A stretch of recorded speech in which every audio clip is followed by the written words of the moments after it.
Hi, and welcome everybody to our Facebook Live event today. I'm Michelle LeMay from LeMay Chiropractic and Wellness. And I'm Dr. Mark LeMay. And we are here at Sprouts Organic, I should say Farmers Market. Yeah. Because we are going to be talking about my favorite subject today, and that's food. Hey, Michelle, did you know that 93% of food today is crap? What? What are you talking about? Well, what you talking about, Willis? What I mean is 93% of what you see most of the time in the grocery store now is made out of genetically, or I should say, modified, but you really mutated. It's mutated. 85%. No, sorry. It's like 93% is genetically mutated. Well, modified. That's what they say today. Yes. Soy, corn, wheat.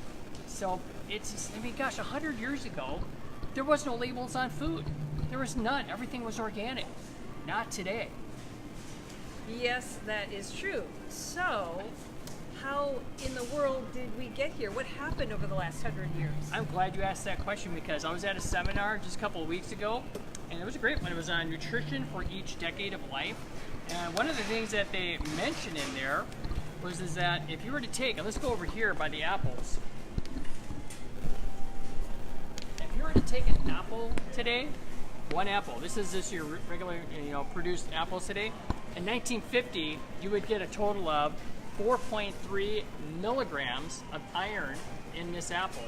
But in 1998, you're only getting 0.18 milligrams of iron, or you'd have to eat 21 apples today to get the same amount as you had back in 1950, because the soil that we have, soil quality depletion, it says here that mineral content of soils today compared with soils 100 years ago, found that agricultural soils in the United States have been depleted by 85%. So that's why we're having such problems with our food. It's depleted soil and genetically mutated or modified organisms, which are viruses and bacteria in our food. Wow, so they're messing with our food. Big time. Big messing time. with our food. Yes, and so we see all the kind of labels that say non-GMO and USDA organic. Okay, so kind of unpack that for us. What's the difference? Okay, here's the difference between it. It's a great chart right here that you can take a look at. This is from BostonOrganics.com. You can get this right online. Really super nice. The difference between USDA organic, see, when you have USDA organic food, you're basically getting no genetically modified foods whatsoever, and it's all organic throughout the whole process. So this is like your best kind of food. Now, just non-GMO label means that it's not genetically modified, which means they haven't put any kind of like viruses or bacteria in your food, but they still have all the different like pesticides, fungicides, herbicides, especially the herbicide glyphosate, which is by Monsanto. Glyphosate, we'll talk about this a little bit later, how bad that is for you because it stops photosynthesis of green blood cells. And photosynthesis is when you plant takes basically light energy and turns it into chemical energy. So if glyphosate stops that in a weed or any kind of plant, what's that going to do to us? Same thing. Okay, so we don't want that at all, but that's in your conventional food that you're getting today. So if you're just buying conventional food that's GMO, that's in there. Wow, that is not good. So, just a quick recap. So, USDA organic is best. USDA organic is the best. Okay, and if you can't find that, then non-GMO. Right. So, what about some other foods? Because there's other labels that we see out there. Can you give us some examples of that? Some good examples of that is basically, here's some of the things you just went around and grabbed. It's like you've got uncured bacon. Okay. We've got grass-fed beef. That's another good one. Grass-fed beef. Mm-hmm. You've got, of course, organic chicken. And again, it's got USDA non-GMOs label right on there. So good stuff. Really good stuff. And then you've got, and this one right here is, there's no such thing as non-GMO or USDA organic fish. You just have to find wild-caught fish.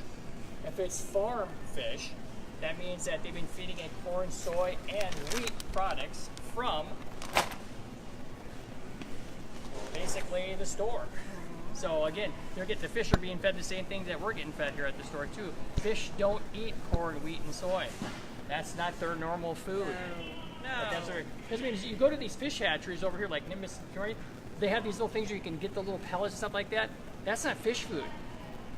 That's corn, soy, wheat that they make into pellets, and they throw it in there, and the fish eat that. So now we're getting all the glyphosate in the fish and in us. Okay. So you talked about glyphosate. So tell us a little bit more about that. Well, glyphosate. That's a hot subject. Yeah, I mean, glyphosate is the active ingredient in Roundup. It's what stops photosynthesis in a plant, which will kill it. Okay, so just explain again, what is photosynthesis? Photosynthesis is where a plant takes basically light energy from the sun and basically turns it into chemical energy in a plant. That's the chlorophyll in the plant. That's like the blood cell of a plant. That's where all the nutrients are. And it's interesting because just yesterday, I was reading from the Environmental Work Group, which is a great group that basically kind of watchdogs all the different, corporations out there. And they basically said that a San Francisco jury has just found Monsanto liable for causing a school groundskeeper's cancer. They found the pesticide giant, they ordered the pesticide giant to pay $289 million in damages because of glyphosate. Wow, $289 million. $1 million. Yeah. Ooh. So, actually, that's good news because that's going to help for some change going on here. Because again, if people are like, "Hey, this stuff is causing this," I want it out of my food too. Yeah, no I want to know where it's in. So hopefully, we can get more labeling laws going on so we can find out. Because right now, most of you don't know it, but 93% of your food, it's contaminated. Yeah, that is not good. So how do we learn more? What are some good resources for people to Oh yeah, learn? absolutely. I mean, this is a great book that I read a while ago. This is called Seeds of Deception. It's talking about genetically modified organism foods. This has been going on since the 1980s and 90s. So this is a great book to read. There's another one over here that talks about how wheat is a big problem in our society today. This is Grain Brain. So this is another great book to read because it talks about how our food is affecting our brain, because I'm seeing a lot of patients with that kind of a problem. And then there's a couple of really great movies or documentaries you can watch. There's Food Inc., which talks about fast food and how food is made today. Yeah. There's also, What's with Wheat? It's another really good one. Yes. And then there's another one, which is GMO OMG. That is another great one. So you got to watch that. A lot of fun in that one. They really have a lot of fun in that documentary. Yeah. Traveling around, trying to talk to Monsanto, who would not talk to them. Yeah, very interesting. So yeah, definitely look up some of these resources. There's a lot more. And you won't find those at the grocery store. Nope, you're not going to find those. No, we brought those from home. I guess our goal really, and probably your goal too if you're watching this, is to reduce our risk of these diseases like the ones that you mentioned, like the heart disease and obesity and cancer. And all those things. Alzheimer's. I mean, these are all, because all Alzheimer's is that's type 3 diabetes. Most people are like, type 3 diabetes? Yeah, Alzheimer's is called type 3 diabetes now. So that's what's going on, because their food is affecting how we function. Wow. So, and again, one of the things that I would just want to say, if you don't mind, Michelle, is like, because there's two really important things I want you to take away from this too, because if a person's having issues with their diet, a lot of times I find that it's because they have faulty digestion. Their digestion is not working. You have to have good digestion to be able to consume any food that you're eating. Okay, so if your digestion is not working really well, you got to get that fixed. It doesn't matter if you put organic or non-organic stuff in your tummy, it isn't going to break down and assimilate. And then the other thing is making sure that your food is the best quality food you can have. Because if you do not, because food can either build you up and make you healthy, or it can tear you down and give you diseases. That's how important food is. So that's what I recommend. Good digestion, good food. Yeah, stay away from processed foods. Stay away from as much processed food as you can. Right. Try to get something that is grown in good soil, but Yeah. how do we, because there's got to be a gap, because, I've read things about the topsoil in the U.S. is nothing where it used to be, Yeah, it 50, has 100 really, years ago. Yeah, it's really gone down as far as the topsoil is concerned. Right. But at the same time, too, you can still find places where you can get good food. And again, it's like, if you can't, that's why, again, I use a couple of companies that I really appreciate, because they do from soil to their supplement. they have all the nutrients in there, and that's standard process and MediHerb. They're high quality nutritional supplements and herbs that have all the things in there.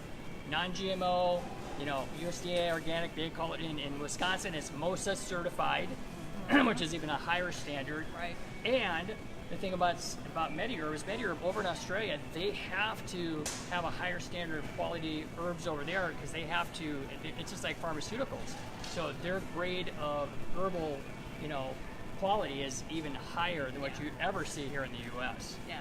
So that's very comforting that we have a trustworthy company that we can go to kind of bridge that or fill the gap. Fill the gaps if you're having problems. Yeah, because there are, no matter what, if you eat all organic, there's going to be deficiencies. There's going to be holes in our diet. Yes. I know we all eat pretty good, but including us. Yeah, but we still have gaps. So yeah, that's why we take some notes. Yeah, and especially if you're trying to undo some of the things that have accumulated over the years from eating the wrong foods and whatever. Yeah. So that's going to be a good thing. So what could people do to find out more about that? Good, and it's like if you are having problems with digestion, or you want to find out if you have holes in your diet, happy to do a free 15-minute free consultation about your digestion or any area of your nutrition you would like to. So that's something that you can do with us anytime. So you don't have to live in Fair Oaks? No, you don't, because we do nutrition care anywhere. So yeah, so you can give us a call, we can talk to you over the phone, we can do it in person, either way works, no problem. Yeah, for more information, go to our website, LeMay, chiropracticandwellness.com, and you'll find out how you can, take advantage of that free 15-minute phone consultation. So that pretty much wraps it up for this week. So hey, Michelle, what are we going to be doing next week? I'm glad you asked, Dr. LeMay. So next week, we're going to be talking about how to be fantastic after 40. Yeah. So whether you're over 40, close to 40, or you hope to be 40 someday, you're going to want to stay tuned and watch next Tuesday at 2 Pacific Standard Time for our Facebook Live event. And if you are watching this on the rebroadcast, way to go. Share this with a friend. Give us a thumbs up. Yeah. Send us a nice comment and tell us something that maybe you'd like to see us talk about next time. Sure. Not next time, because we already have next time, but maybe the time after. In the future. So, all right. Well, I'm Michelle LeMay. And I'm Dr. Mark LeMay. We'll see you next time. Thanks for watching. And cut. Woohoo! Woo, you guys